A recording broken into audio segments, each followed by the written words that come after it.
नमस्ते दोस्तों, आज हम एक रोचक और उत्कृष्ट विषय पर चर्चा करने जा रहे हैं। माइंड अपलोडिंग यानी मानसिक डेटा को डिजिटल रूप में स्थानांतरित करना।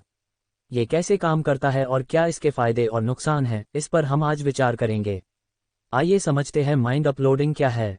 माइंड अपलोडिंग एक तकनीक है जिसमें व्यक्ति के मानसिक संचार को डिजिटल रूप में स्थानांतरित किया जाता है। इसमें व्यक्ति की सोच, अनुभव और संवेदना को कंप्यूटर या इंटरनेट पर संग्रहित किया जाता है। कैसे काम करता है माइंड अपलोडिंग? माइंड अपलोडिंग में व्यक्ति के ब्रेन स्कैन किया जाता है और उसकी सारी मानसिक जानकारी को कंप्यूटर पर स्थानांतरित किया जाता है।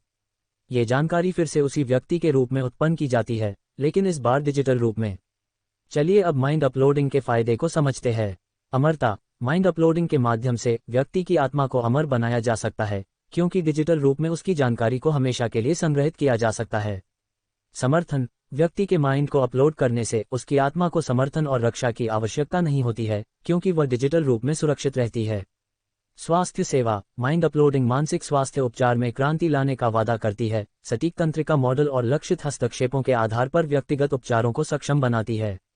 शिक्षा। विशेषज्ञों और ऐतिहासिक हस्तियों की डिजिटल प्रतिकृतियां वर्चुअल ट्यूटर के रूप में काम कर सकती हैं, जो व्यक्तिगत आवश्यकताओं और प्राथमिकताओं के अनुरूप इमर्सिव लर्निंग अनुभव प्रदान करती हैं। अर्थव्यवस्था। डिजिटल श्रम बाजारों का उदय, जहां अपलोड किए गए दिमाग कार्य करते हैं और दूरस्थ रूप से सेवाएं प्रदान करते हैं, रोजगार पैटर्न को नया रूप दे सकते हैं और उत्पादकता और मूल्य की धारणाओं को फिर से परिभाषित कर सकते हैं। माइंड अपलोडिंग की तकनीकी चुनौतियां भी है।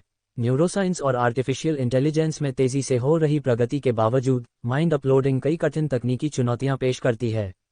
डेटा अधिग्रहण। किसी व्यक्ति के मस्तिष्क की संरचना और गतिविधि के जटिल विवरणों को कैप्चर करने के लिए उच्च रिजोल्यूशन इमेजिंग तकनीकों और परिष्कृत डेटा प्रोसेसिंग एल्गोरिदम की आवश्यकता होती है। कंप्यूटेशनल जटिलता। मानव मस्तिष्क में अरबों न्यूरॉन्स और खरबों सिनेप्स का अनुकरण करने के लिए अपार कंप्यूटेशनल शक्ति और समानांतर प्रसंस्करण के लिए कुशल एल्गोरिदम की आवश्यकता होती है।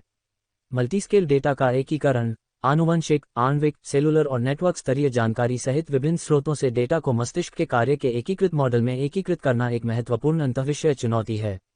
पहचान का संरक्षण। ये सुनिश्चित करना कि अपलोड किया गया दिमाग व्यक्ति की अनूठी पहचान, यादों, भावनाओं और व्यक्तिपरक अनुभवों को बनाए रखे।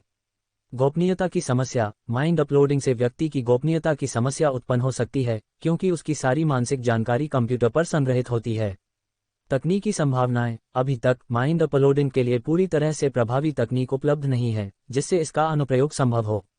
निष्कर्ष यह है कि माइंड अपलोडिंग एक चुनौतीपूर्ण प्रौद्योगिकी है जो हमारे भविष्य के विकास में महत्वपूर्ण भूमिका निभा सकती है। हालांकि इसे अच्छी तरह से समझने और इसके तकनीकी और नैतिक पहलुओं को समझने की जरूरत है। गोपनीयता, सुरक्षा और नैतिकता को ध्यान में रखते हुए हमें इस प्रौद्योगिकी के संभावित लाभों और खतरों को समझकर सावधानीपूर्वक उपयोग करना चाहिए। आखिरकार, यह उपयोग कैसे होता है और इसका समाज पर क्या प्रभाव होता है, ये सभी जानने के लिए हमें अध्ययन और विचार करने की आवश्यकता है। धन्यवाद।